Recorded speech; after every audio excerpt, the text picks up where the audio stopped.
মহাভারতের বিশাল ক্যানভাসে কত শত যুদ্ধ, কত বীরের কাহিনী। কিন্তু আজকের এই গল্পটা কোনো বিশাল সেনাবাহিনী বা রাজসিংহাসনের নয়। এটা এমন একজনের গল্প যার প্রতিশোধের আগুন এক মহাযুদ্ধের ভাগ্য নির্ধারণ করে দিয়েছিল। শুধু এই একটা কথা, হস্তিনাপুরে মহাবীর ভীষ্মের সামনে দাঁড়িয়ে রাজকুমারী অম্বার এই আরতিটাই যেন পুরো গল্পের সারমর্ম। এই একটা আকুতি এক ভয়ানক ঘটনার জন্ম দিয়েছিল। ভাবলে অবাক লাগে, তাই না? সবকিছু শুরু হয়েছিল মাত্র একটা সিদ্ধান্ত থেকে। কুরু বংশের ভালোর জন্য নেওয়া সেই একটা সিদ্ধান্ত, যে কিভাবে এক নারীর জীবন আর একটা গোটা যুগের ইতিহাসকে চিরকালের জন্য বদলে দেবে, তা কেউ কল্পনাও করতে পারেনি। চলুন ফিরে যাই কাশীর রাজসভার সেই চমকালো স্বয়ম্বর অনুষ্ঠানে। সেখানে মাতা সত্যবতীর কথা রাখতে ভীষ্ম তার সৎ ভাই বিচিত্রবীর্যের জন্য একাই অপহরণ করলেন ৩ রাজকন্যাকে, অম্বা, অম্বিকা আর অম্বালিকা। কাজটা ছিল রাজধর্ম পালন, কিন্তু এর পরিণতি হল মারাত্মক। আর ঠিক এইখানেই শুরু হল সংঘাত। একদিকে ছিল ভীষ্মের কর্তব্যবোধ আর কুরু বংশকে রক্ষা করার প্রতিজ্ঞা, আর অন্যদিকে ছিল অম্বার মন, যা তিনি আগেই মদ্ররাজ শল্যকে দিয়ে ফেলেছিলেন। ভীষ্মের কাছে যেটা ছিল দায়িত্ব, অম্বার কাছে সেটা ছিল তার জীবনের স্বপ্ন ভেঙে চুরমার হয়ে যাওয়া। ভীষ্ম যখন অম্বার ভালোবাসার কথা জানতে পারলেন, তখন থেকেই অম্বার জীবনের মোড় ঘুরতে শুরু করল। সম্মান, রাজনীতি আর অহংকারের এক জটিল খেলায় তার ভাগ্য যেন আটকে গেল। প্রথমে তো ভীষ্ম মহানুভবতা দেখিয়ে অম্বাকে তার প্রেমিক শল্যের কাছে যেতে দিলেন, কিন্তু শল্য তাকে গ্রহণ করলেন না। বললেন, অন্য পুরুষ তোমাকে জিতে নিয়ে গেছে, আমি তোমাকে গ্রহণ করতে পারব না। এরপর অসহায় অম্বা যখন আবার ভীষ্মের কাছে ফিরে এসে বললেন তাকেই বিয়ে করতে, ভীষ্ম তার প্রতিজ্ঞার দোহাই দিয়ে ফিরিয়ে দিলেন।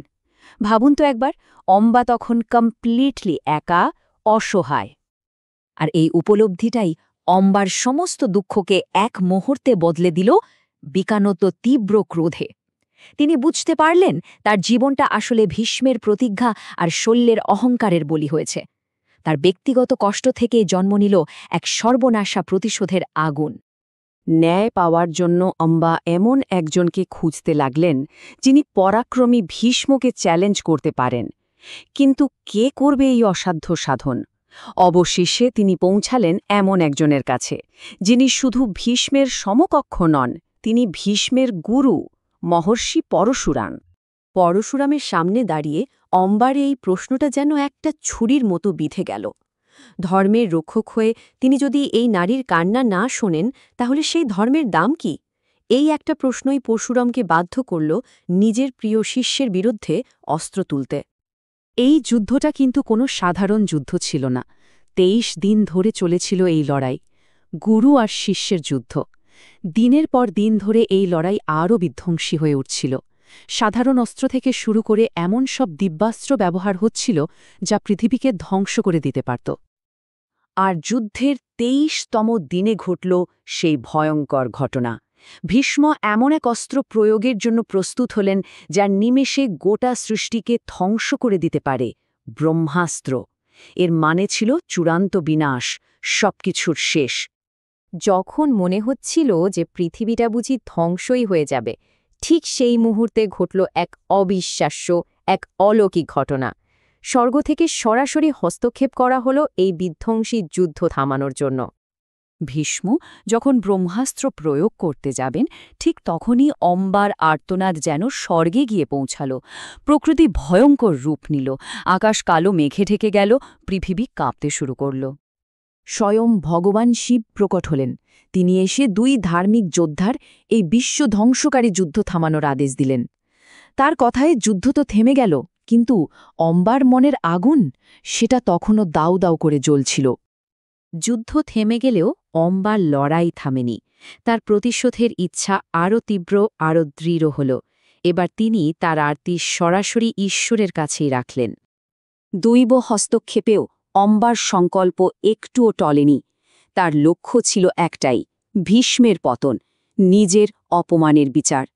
তিনি শুধু ন্যায় বিচার চাননি, তিনি চেয়েছিলেন প্রতিশোধ। অম্বার এই তীব্র তপস্যায় সন্তুষ্ট হয়ে মহাদেব তাকে এক অভূতপূর্ব বর দিলেন। তিনি বললেন, পরের জন্মে অম্বা আবার ফিরে আসবেন, তবে নারী রূপে নয়, পুরুষ রূপে, আর তার নাম হবে শিখণ্ডী। তিনি হবেন ভীষ্মের পতনের কারণ। এই বর পেয়ে অম্বা তপস্যার আগুনে নিজের শরীর ত্যাগ করলেন। তিনি মারা গেলেন না, তিনি আসলে অপেক্ষা করতে শুরু করলেন। তার আত্মা অপেক্ষা করছিল শিখণ্ডী রূপে ফিরে আসার জন্য। প্রতিশোধটা যে তখনও বাকি। এ পুরো গল্পটা আমাদের একটা কথাই বারবার মনে করিয়ে দেয়, অম্বার ব্যক্তিগত অপমান শুধু তার একার ট্র্যাজেডি ছিল না, এটা এমন এক স্ফুলিঙ্গ ছিল যার থেকে এক মহাকাব্যিক দাবানলের জন্ম হয়েছিল। দেখুন, অম্বার ক্রোধের প্রভাব কতটা সুদূরপ্রসারী ছিল। এর কারণেই পরশুরাম আর ভীষ্মের মধ্যে সেই ভয়ঙ্কর যুদ্ধ হয়। এই ক্রোধই শিখণ্ডীর জন্মের কারণ হয়। আর ভবিষ্যতের কুরুক্ষেত্র যুদ্ধে ভীষ্মের পতনের মঞ্চ কিন্তু এই ঘটনাই তৈরি করে দিয়েছিল। এই গল্পটা শোনার পর মনে একটাই প্রশ্ন জাগে, ইতিহাসের গতিপথ কি সবসময় বড় বড় পরিকল্পনা বা রাজারাজরাদের ইচ্ছাই ঠিক হয়, নাকি কখনো কখনো একজন মানুষের গভীর যন্ত্রণা আর তীব্র প্রতিশোধের আকাঙ্ক্ষাও ইতিহাস তৈরি করতে পারে? অম্বার গল্প হয়তো আমাদের সেই দিকেই ভাবতে শেখায়।